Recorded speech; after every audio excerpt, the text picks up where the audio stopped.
Colombia Espírita Radio TV presenta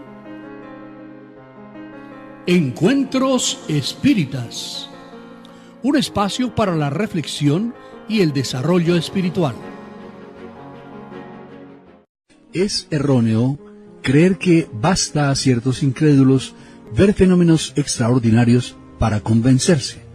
Los que no admiten la existencia del alma o del espíritu en el hombre no pueden admitirla fuera de él, y negando la causa, niegan por consiguiente el efecto. Teniendo pues casi siempre ideas preconcebidas y adoptando la actitud de negar, lo cual les separa de una observación seria e imparcial, hacen preguntas y objeciones a las que es imposible contestar completamente en el primer momento, porque sería preciso seguir con cada persona un curso y tomar las cosas desde su principio. El estudio anticipado da como consecuencia respuesta a las objeciones, cuya mayor parte están fundadas en la ignorancia de la causa de los fenómenos y de las condiciones en que se producen. Allan Kardec, ¿qué es el espiritismo?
A quienes dicen que el espiritismo no es una ciencia. En efecto, hay quienes aseguran que el espiritismo no es una ciencia. Todos tienen derecho a sus opiniones, pero para gozar de ese derecho cualquier individuo tiene el deber de justificarse. No se puede tener esa opinión si no se puede explicar dos cosas. Primero, ¿qué es una ciencia? Y segundo, ¿qué es el espiritismo? Vamos a dialogar un poco sobre esto. ¿Cuántos pueden explicar qué es lo que se llama una ciencia? Los científicos son pocos, porque ni siquiera todos los individuos con título universitario son propiamente científicos. ¿Cuántos pueden definir lo que es una ciencia? ¿Puede hacerlo cualquiera? Consideramos que no. Busquemos a alguien autorizado que lo haga. Un científico que no es espiritista, el señor J. G. Crowder, escribió: ciencia es el sistema de conducta mediante el cual el hombre adquiere el dominio de su medio ambiente. Meditemos entonces sobre esta definición y pensemos que un genuino espiritista, no un espiritero ni un hechicero, con los estudios que hace, en efecto logra adquirir un sistema de conducta gracias al cual, obrando en su ambiente, o sea en su trabajo, su familia, sus relaciones, llega a dominarlo. Porque aprende a mirar la vida de modo diferente y a sus semejantes como parte de su propia vida. Y en cuanto al espiritismo, bástenos decir que quien lo conozca no puede negarle su carácter científico. A todo le busca y le halla una explicación racional, lógica, comprobada. Nada en él es dogmático. No se impone, solo invita al estudio. El espiritismo tiene, como toda ciencia, un objeto, un campo y un contenido. es por añadidura un estudio sistemático y metódico. Sistemático, porque es un estudio permanente y progresivo. A cuanta situación nueva se presenta, puede enfrentársele y resolverla sin necesidad de tomar un camino diferente ni contradictorio. Metódico, porque utiliza métodos, experimental, puede seguir una ruta o cambio en persecución de la verdad. William Crook demostró que es una realidad irrefutable y muchos otros han confirmado su afirmación. El espiritismo establece las relaciones que hay entre los fenómenos psíquicos o hechos anímicos y espiritistas como efectos y el espíritu como causa, y de esas relaciones llega el anuncio de leyes. Esta es la conducta de una ciencia. Cierto es que hay muchos llamados científicos que se niegan a admitir al espiritismo como ciencia. No podemos por ahora vencer toda resistencia, pero si los psiquiatras, psicólogos y neurólogos quisieran, tendrían en el espiritismo un gran auxiliar para cumplir su misión de sanar a los enfermos o la otra de resolver la paz a los que tienen problemas psicológicos. Si admitiesen el espiritismo y lo utilizasen, muchos juristas podrían comprender algunas situaciones de sus clientes que suelen ser víctimas de factores invisibles, de perturbaciones espirituales. Si pudiesen utilizar el espiritismo como medio para afinar su gusto estético y hacerse más receptivos, los arquitectos tendrían las inspiraciones más hermosas para la concreción de sus obras. Los sacerdotes que practicasen el espiritismo tendrían a su alcance las pruebas de mucho de cuanto predican sobre las almas.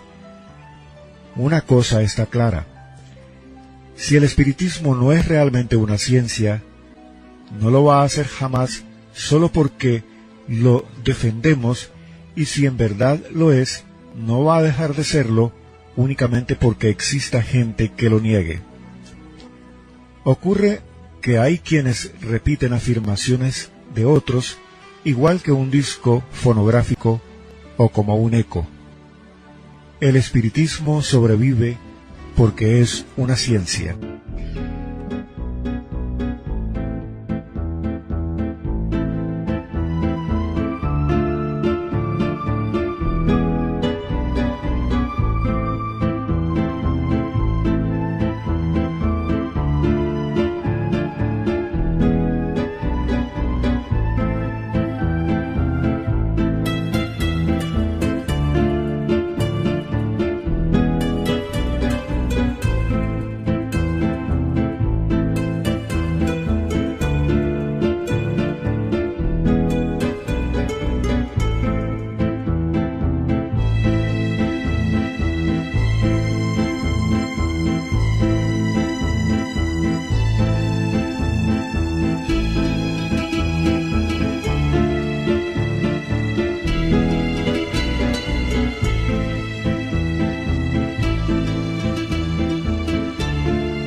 Al crear los mundos materiales, Dios creó también seres inteligentes que llamamos espíritus.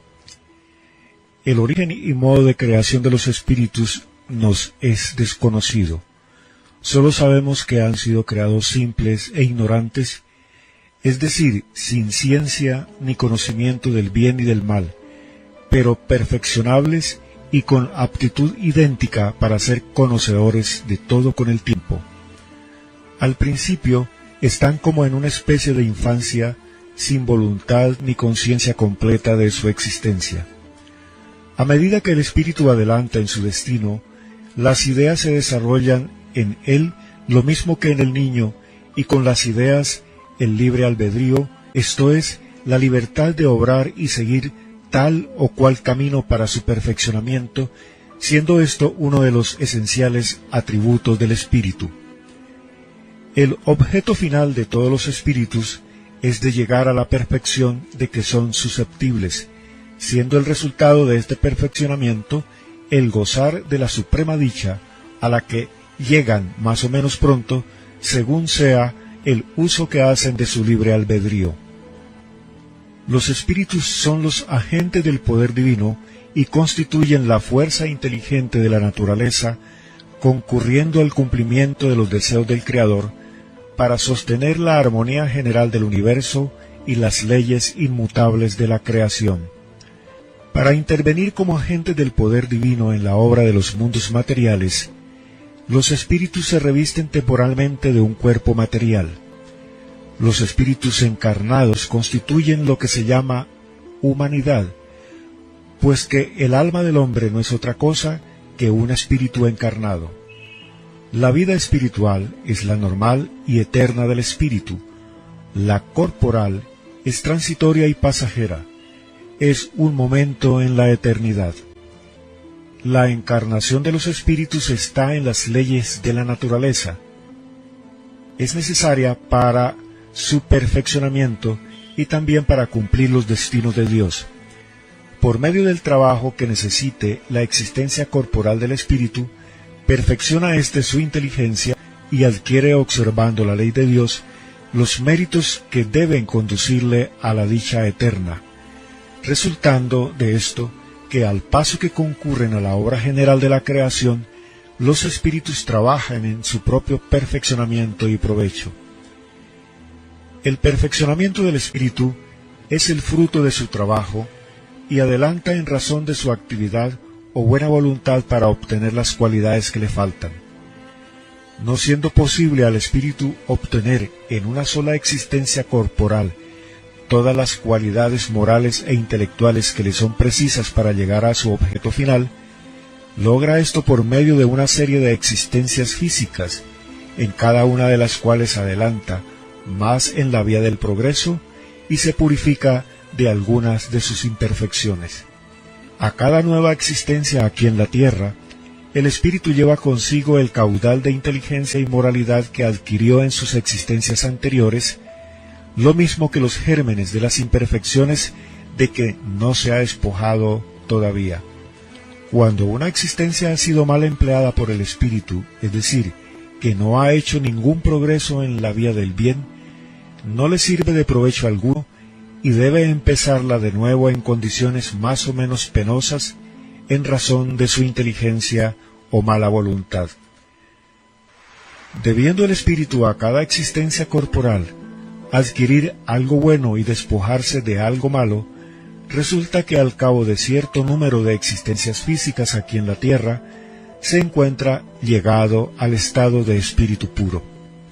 El número de existencias corporales es indeterminado, pero depende de la voluntad del espíritu el abreviarlas, trabajando activamente en su perfeccionamiento moral.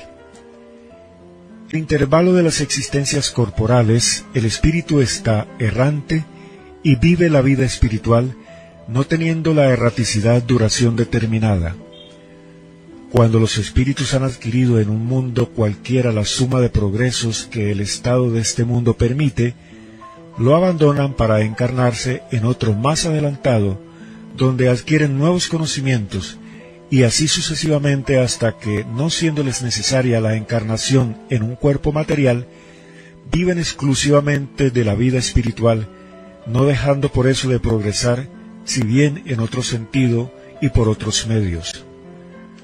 Llegados a la cumbre del progreso, gozan de la suprema felicidad, y son admitidos en los consejos del Todopoderoso, saben sus pensamientos, y son sus mensajeros y ministros directos para el gobierno de los mundos, teniendo a sus órdenes los demás espíritus en diferentes grados de perfeccionamiento. Allan Kardec, Obras póstumas.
Siguiendo la expresión, la corriente de pensamiento que determina lo que ocurre en el cuerpo de un ser viviente, tenemos que salud es el resultado de la armonía entre un conjunto de funciones comandadas por el alma o inconsciente que permanecen en armonía entre sí.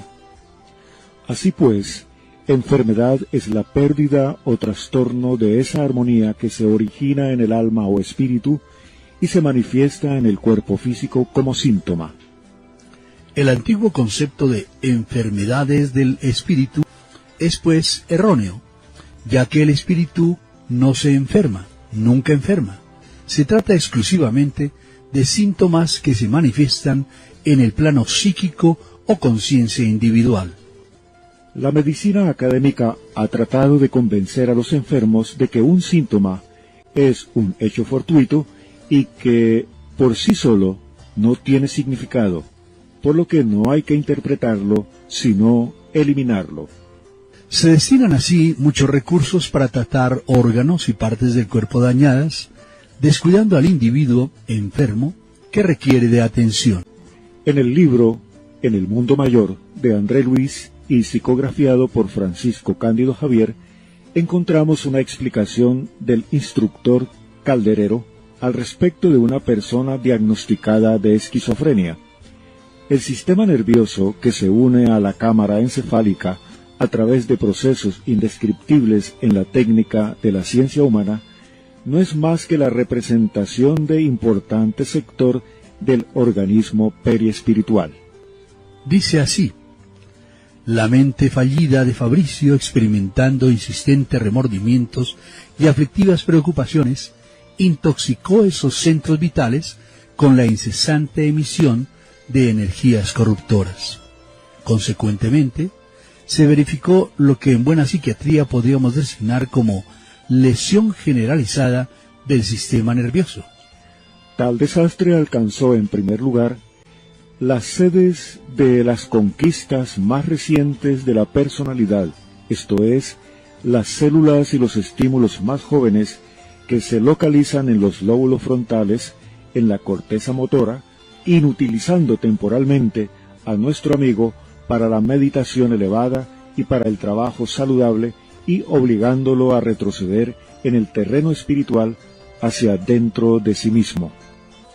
Desde la llegada de la llamada moderna medicina científica, el número de enfermos no ha disminuido ni una fracción del 1%. Ahora hay tantos enfermos como hubo siempre, aunque los síntomas sean otros. En La enfermedad como camino, capítulo 1, Enfermedad y síntomas, leemos: Jornadas Andaluzas de Espiritismo, noviembre 2006. La doctora Marlene Nobre, en El alma de la materia, nos dice al respecto de la enfermedad llamada cáncer. Arriba las comillas. Las producciones mentales negativas generan irradiaciones impropias semejantes a las proyecciones de rayos X o de rayos ultravioleta que son lesivas a las células, perjudicando el trabajo sinérgico de ellas y provocando consecuentemente su desarticulación, abajo las comillas. Solo una visión del hombre integral puede darnos entonces la respuesta a las dolencias que afectan al hombre.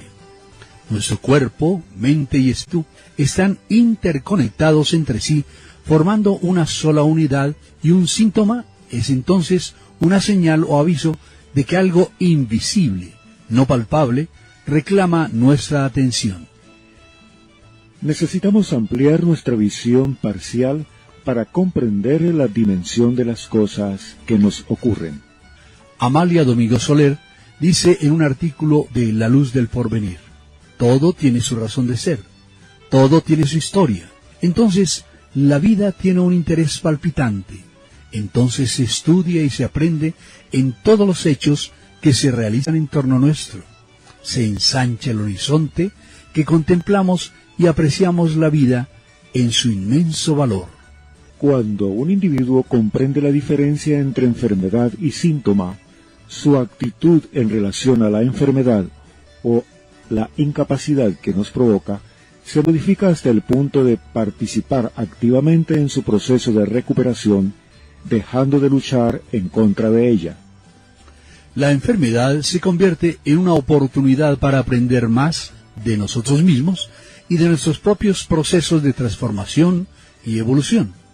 La curación, dice Carolina Miss, intuitiva médica, no siempre significa que el cuerpo físico se recupera de una enfermedad. Curación puede significar también que el espíritu de la persona se libera de miedos y pensamientos negativos hacia sí misma u otras personas que ha tenido durante mucho tiempo. Este tipo de liberación y curación espiritual puede producirse aunque el cuerpo físico muera. Recordemos que nacer, crecer, morir y renacer es la base de la evolución y el aprendizaje. El objetivo de cuanto nos ocurre en la vida es la expansión de la conciencia hacia un concepto cada vez más unitario, liberador y emancipador. Solo la adquisición paulatina de una conciencia responsable puede lograr cambios integrales que modifiquen de manera importante los hábitos de vida, único camino para lograr la salud. Elsa Lucía Arango, médica bioenergética.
El espíritu es el principio inteligente que puebla el universo. Su naturaleza íntima es desconocida. Se lo considera inmaterial porque no tiene ninguna analogía con lo que comúnmente llamamos materia. Los espíritus son seres individuales, es decir, cada uno de ellos posee su independencia como ser espiritual. Han tenido un principio, pues si así no fuera serían iguales a Dios. Constituyen su creación y se hallan sometidos a su voluntad. Durante la vida física el espíritu se halla en cierto modo oprimido por los lazos de la materia a la cual está ligado y que muchas veces paraliza sus facultades. El espíritu encarnado en el cuerpo humano recibe también el nombre de alma. La muerte del cuerpo libera de esos lazos al espíritu. Entonces, éste se desprende y recobra su libertad, pero no deja más que el cuerpo material y sigue conservando el periespíritu. Los espíritus se encuentran por doquier. Los espacios infinitos se hallan poblados por ellos. Algunos están sin cesar al lado de nosotros, observándonos e influenciándonos sin que lo podamos advertir, pues los espíritus son una de las potencias de la naturaleza y los instrumentos de que Dios se sirve para el cumplimiento de sus designios providenciales. No todos los espíritus pueden recorrer las distintas regiones a la misma velocidad. Esto depende del grado de adelanto de cada uno. Los espíritus no tienen una forma determinada y su color varía del oscuro hasta el brillo más intenso, según sean más o menos puros.